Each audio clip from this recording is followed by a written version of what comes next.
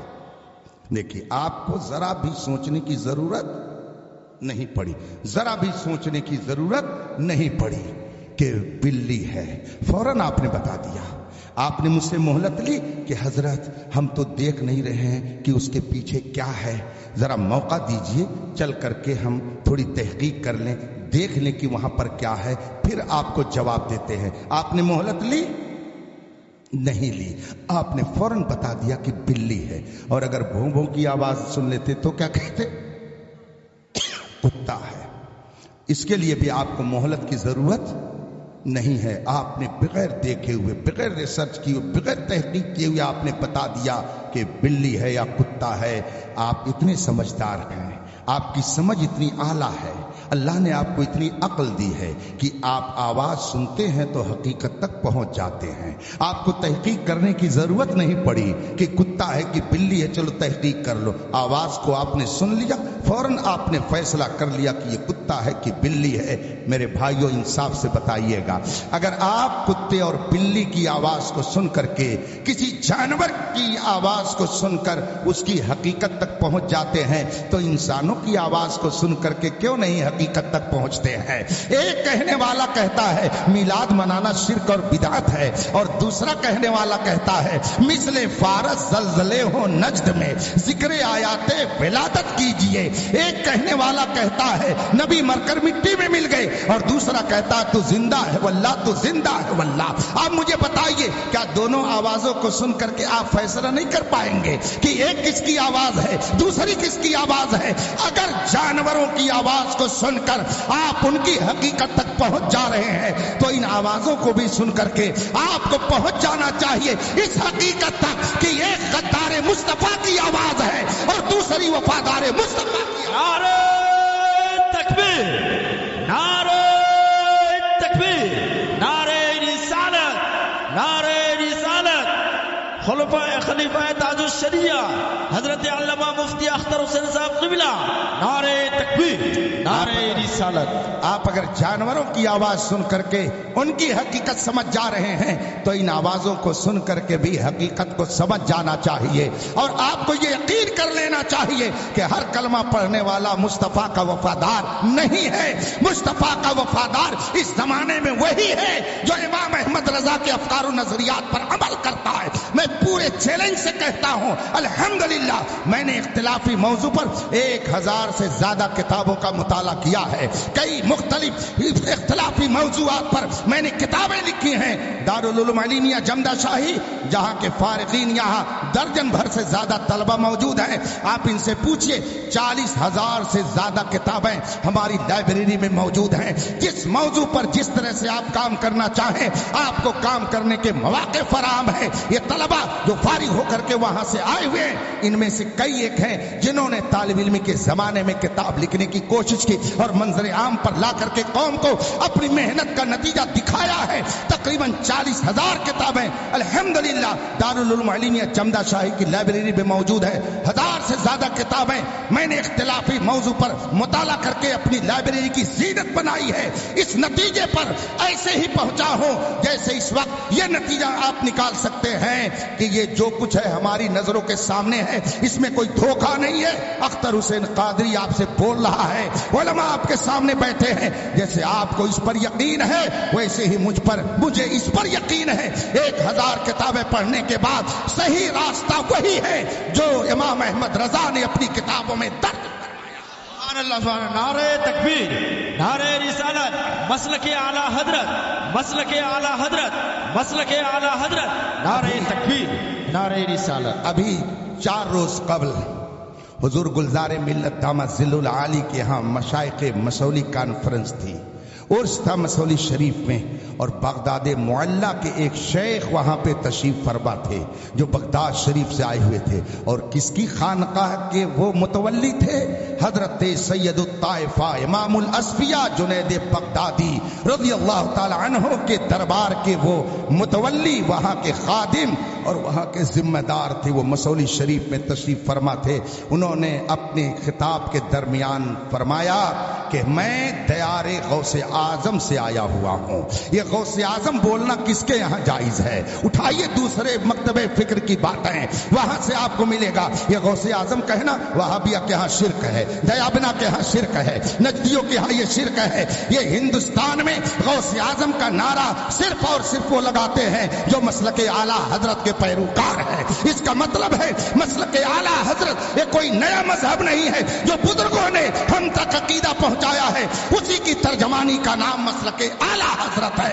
اسی لیے امام احمد رضا نے فرمایا یا رسول اللہ تیرے غلاموں کا نقش قدم ہے راہ خدا، وہ کیا بہک سکے جو یہ سراغ۔ سبحان اللہ سبحان اللہ۔ آج کچھ لوگ کہتے ہیں اختلافات کا دور نہیں ہے، مل کے رہنا چاہیے۔ ہم کہاں کہتے ہیں کہ اختلاف کر کے رہیے، بالکل مل کر رہنا چاہیے۔ وَاعْتَصِمُوا بِحَبْلِ اللَّهِ جَمِيعًا، اللہ کی رسی کو مضبوطی سے تھام لو، اللہ کی رسی کو مضبوطی سے پکڑ لو۔ ہم کہاں کہتے اختلاف ہونا چاہیے، لیکن میرے بھائیوں ملا کس سے جاتا ہے؟ کیا گوبر اور حلوہ کو ملا کر کے آپ رکھیں گے تو اسے کوئی پسند کرے گا؟ اور یاد رکھیے بات گوبر اور حلوہ کی آ گئی ہے تو اس کو بھی سن لیجئے کہ جب بھی نقصان ہوگا حلوے کا ہی ہوگا، گوبر کا کبھی نقصان نہیں ہوگا۔ اس کو آپ مثال سے یوں سمجھ سکتے ہیں، گوبر سمجھ رہے ہیں نا؟ ارے بھائی ہمارے ہی ملک کے کئی باہر کے نہیں ہے۔ گوبر کہاں رہتا ہے؟ فریج میں؟ کہاں رہتا ہے؟ کوڑے دان پر، ڈسٹ بن میں ڈالا جاتا ہے، کوڑے دان پہ رہتا ہے۔ اور مٹھائی کہاں رکھی جاتی ہے؟ فریج میں، تشتری میں سجا کر کے فریج میں رکھی جاتی ہے۔ آپ مثالوں کی دنیا میں ذرا آ جائیے۔ فرض کیجئے کہ ایک مکان ایسا ہے کہ جس کا گیٹ کھلتا ہے تو سامنے فریج دکھتی ہے، اور سامنے ہی ایک کوڑا دان ہے جس پہ گوبر ڈالا جاتا ہے۔ فریج کھولی گئی، اس میں مٹھائی رکھی ہوئی تھی، مٹھائی نے گوبر کو دیکھ لیا، اتفاق سے گوبر کے اوپر کوئی پیشاب کر رہا تھا۔ محترمہ مٹھائی کو ترس آ گیا اور اس نے جناب گوبر سے کہا آ جاؤ، قریب آ جاؤ۔ اس نے موقع غنیمت سمجھا، تن سے پہنچ گیا مٹھائی کے پاس، اور دونوں نے مصافحہ کیا، معانقہ کیا، خوب گلے ملے، خوب آپس میں محبت کا اظہار کیا، دونوں ایک دوسرے سے گلے مل گئے۔ جناب گوبر محترمہ مٹھائی، دونوں نے خوب مصافحہ معانقہ کیا۔ اب مجھے بتائیے محترمہ مٹھائی کہاں رکھی جائیں گی؟ ان کو کہاں رکھا جائے گا؟ آپ بتائیے۔ اگر آپ کہیں گے کہ اس کو فریج میں لے جاؤ رکھ دو، گھر کی محترمہ کہیں گی جناب سنیے یہ اب مٹھائی فریج میں نہیں رکھی جائے گی، اس کو بھی لے جائیے اسی کوڑے دان پر پھینک آئیے۔ اور اگر آپ زیادہ جلال دکھائیں گے تو اس زمانے میں ان کا جلال آپ سے زیادہ میں خوب سمجھتا ہوں۔ اگر کوئی حکومت کرتا ہے تو باہر کرتا ہے، گھر میں آئے گا تو کہا جائے گا ذرا بلب جلا دیجئے، ذرا پنکھے کا بٹن دبا دیجئے، گرمی زیادہ لگ رہی ہے، بچے کو ذرا اٹھا کر کے وہاں کر دیجئے۔ حکومت باہر چلے گی، اندر کم چلتی ہے۔ سب لوگ اس کو اچھی طرح سے سمجھ رہے ہیں اور اس کو سمجھنا چاہیے۔ تو اگر آپ کہیں گے نہیں فریج کے اندر ہی رکھی جائے گی یہ مٹھائی، محترمہ کہیں گی جناب فریج اگرچہ خرید کر کے آپ لائے ہیں لیکن صفائی کا کام میں کرتی ہوں، اس لیے اب یہ فریج میں نہیں رکھی جائے گی مٹھائی، لے جائیے اسے کوڑے دان پر پھینک آئیے۔ اور اگر آپ زیادہ زبردستی کریں گے تو ایک ہاتھ مارے گی، فریج کی مٹھائی بھی نہ جانے کہاں چلی جائے گی، آپ کچھ نہیں کر پائیں گے۔ مجبوراً آپ اس مٹھائی کو بھی لے جا کر کے کوڑے دان پر آگے بولیے پھینک دیں گے۔ بتائیے نقصان کس کا ہوا؟ مٹھائی کا ہوا کہ گوبر کا ہوا؟ جناب گوبر تو پہلے وہی تھے، اب بھی وہیں پر ہیں۔ البتہ محترمہ مٹھائی کا نقصان ہو گیا کہ وہ پہلے فریج میں رہتی تھی، ٹھنڈے مکان میں اے سی میں رہتی تھی، مگر جب اس نے دوستی کر لی گوبر سے تو اس کو بھی اٹھا کر کے اسی کوڑے دان پر پھینک دیا گیا۔ مٹھائی کا نقصان ہوا، گوبر کا کچھ نہیں نقصان ہوا۔ میرے بھائیوں جو سنی صحیح عقیدہ عقیدہ ہے، ان کا عقیدہ مٹھائی سے بھی زیادہ قیمتی ہے، مٹھائی سے بھی زیادہ عمدہ ہے۔ اگر آپ بدعقیدوں سے دوستی کریں گے ان کا کچھ نہیں نقصان ہوگا۔ رسول پاک کے فرمان کے مطابق کلہم فی النار، جتنے باطل فرقے ہیں سب جہنمی ہیں، ایک فرقہ اہل سنت و جماعت جنتی ہے۔ اگر آپ نے ان سے دوستی کی ان کا کچھ نہیں نقصان ہوگا، وہ تو پہلے بھی جہنمی تھے اب بھی جہنمی ہے۔ نقصان آپ کا ہوگا کہ جنت کی بہاروں سے اٹھا کر جہنم کے گدھے میں پھینک دیے جائیں۔ سبحان اللہ سبحان اللہ، نعرہ تکبیر، نعرہ رسالت، مسلک اعلی حضرت حضرت علامہ مفتی اختر حسین صاحب قبلہ، نعرہ تکبیر، نعرہ رسالت۔ بڑی آسانی سے آپ کہہ دیتے ہیں سب برابر ہیں۔ فرض کیجئے یہی بات ایک انجینئر کہے کہ سب برابر ہیں، جتنے کلمہ پڑھنے والے ہیں میں سب کو برابر سمجھتا ہوں، اسی انجینئر کے سامنے لے جا کر کے ایک بھنگی کو کھڑا کر دیجئے اور کہہ دیجئے جناب میں آپ کو اور اس بھنگی کو برابر سمجھتا ہوں، کیا وہ اس کو تسلیم کر لے گا؟ اس کو تسلیم کر لے گا؟ ایک انجینئر کہے میں تو سب کو برابر سمجھتا ہوں اور اس کے سامنے 4th کلاس کے ایک آدمی کو لے جا کر کے کھڑا کر دیجئے اور کہہ دیجئے جناب میں دونوں کو برابر سمجھتا ہوں۔ ایک خوبصورت ہینڈسم نوجوان کے سامنے ایک کالے کلوٹے گانے کو لے جا کے کھڑا کر دیجئے اور کہہ دیجئے جناب میں دونوں کو برابر سمجھتا ہوں، آپ دونوں ایک ہی کیٹیگری کو۔ ارے کیسے تم نے یہ کہہ دیا؟ میری تم نے توہین کر دی، اس کو میرے بغل میں لا کے کھڑا کر دیا، تم نے میری توہین کر دی۔ انجینئر اور بھنگی برابر نہیں ہو سکتے ہیں، اور اگر کوئی ان کو برابر کرے تو اپنی توہین سمجھیں گے۔ اگر یہ دونوں برابر نہیں ہو سکتے ہیں تو بتائیے وفادار مصطفیٰ اور غدار مصطفیٰ بھلا کیسے برابر ہو سکتے ہیں؟ بے شک بے شک، دونوں میں کیسے برابری کی جا سکتی ہے؟ قرآن فرماتا ہے هل يستوي الاعمى والبصير، کیا بینا اور نابینا دونوں برابر ہو جائیں گے؟ کیا دھوپ اور چھاؤں یہ دونوں برابر ہو جائے گی؟ کیا نیکی اور بدی دونوں برابر ہو سکتی ہے؟ کیا حق اور باطل دونوں برابر ہو سکتا ہے؟ قرآن کہے یہ دونوں برابر نہیں ہو سکتے، اور یہ ویل اپ ٹو ڈیٹ صاحب کہہ رہے ہیں سب برابر ہے۔ تمہیں کالی گھٹاؤں کا نہیں پہچاننا آیا، نشیمن سے دھواں اٹھتا ہے تم کہتے ہو ایمان اور کفر برابر ہو سکتا ہے؟ نہیں ہو سکتا ہے۔ اس لیے گستاخ رسول اور وفادار رسول برابر نہیں ہو سکتے ہیں۔ آپ اپنے ایمان کی حفاظت کیجئے۔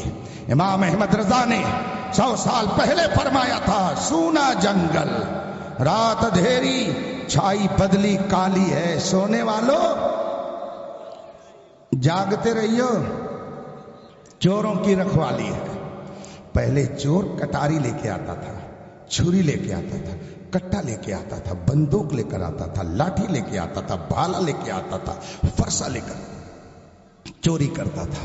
مگر اب چور ہوشیار ہو گیا ہے، اب چور جبے میں آتا ہے، چور صافے میں آتا ہے، چور تسبیح لے کر آتا ہے، چور قرآن لے کے آتا ہے، چور حدیث لے کر کے آتا ہے۔ اس لیے کہ اب وہ چور نہیں رہ گئے جن کو پیسے کی ضرورت ہو۔ پیسہ تو بے تحاشا ہے، دولت تو بے تحاشا ہے۔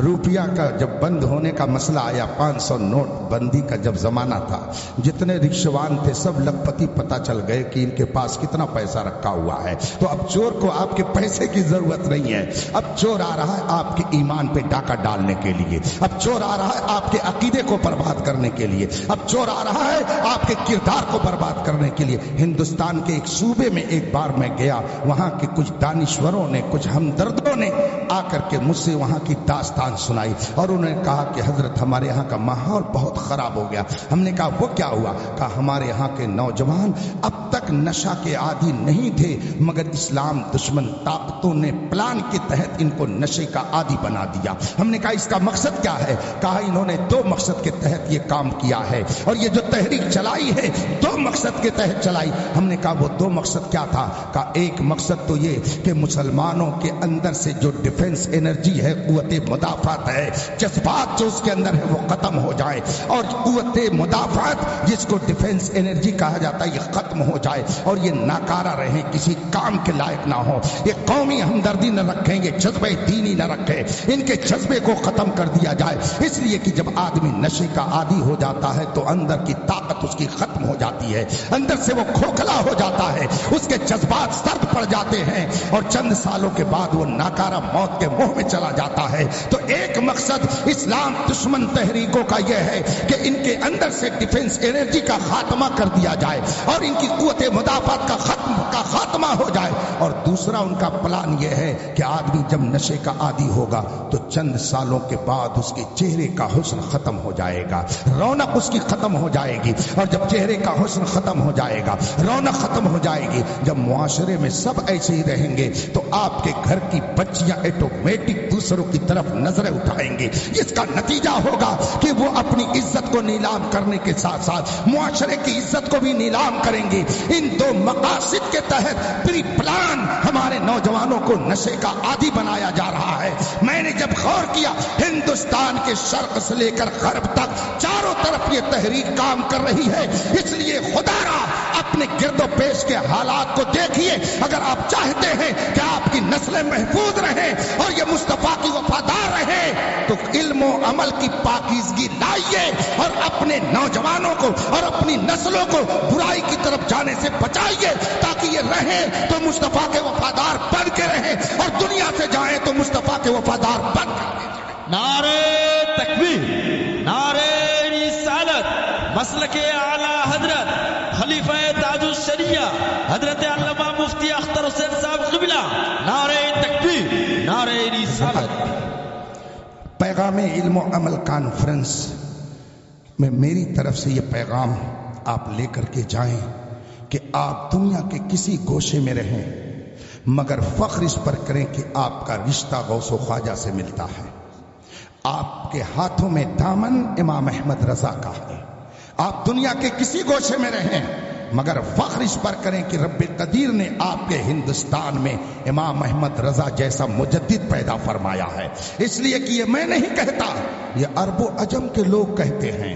عرب و عجم کے لوگ کہتے ہیں. وہی شیخ بغداد جو آئے ہوئے تھے مسولی شریف میں, چند سال پہلے میں بغداد معلّہ گیا ہوا تھا اور میری ملاقات وہاں حضرت جنید بغدادی رضی اللہ تعالی عنہ کے آستانے پر ان سے ہوئی تھی.